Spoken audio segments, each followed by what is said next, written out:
आम्ही 1984 पासून इथं राहतोय। माझं बालपण इथंच गेलंय, माझं शिक्षण पण इथंच झालंय।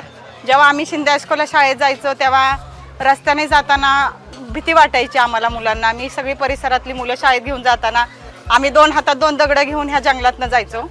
पण आम्हाला असं वाटत नव्हतं की भविष्यामध्ये की इथं विकास होईल असं आम्हाला वाटत नव्हतं। पण जेव्हा जगताप साहेब निवडून आले त्यामुळे ह्या तरजाई मातेचा इतका कायापालट झाला की जे 6 वाजता लोक घरात बसायचे ते आता संध्याकाळी कधीही हिंडू शकतात, कधी पण फिरू शकतात की भीती वाटत नाही।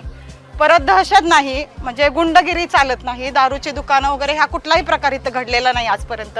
त्यामुळे आम्हाला इथं खूप संरक्षण असल्यासारखं वाटतं। आणि शिवाय आज त्यांच्यामुळे आम्हाला इथं व्यवसायाची एक संधी मिळाली। आम्ही आज व्यवसाय करतो आणि जे काही गोरगरीब आहेत ते आज पोटा पाण्यासाठी जो रोजगार मिळून दिलाय, आज प्रत्येकाच्या मुलाचं शिक्षण, कुटुंब, घरदार हे सगळं ह्या व्यवसायामुळे त्यांच्यामुळे उभं राहिले। जर प्रत्येकाला जर सुखाची जर झोप घ्यायची असेल आणि जर आपल्याला इथं दहशत निर्माण करायची नसेल तर सुभाष जगतापांसारखा माणूस हा निवडून आला पाहिजे। आणि त्या माणसाची हे तळजाई विभागाला गरज आहे, म्हणून प्रत्येकाने मतदान करताना जगताप साहेबांनाच मतदान करावं।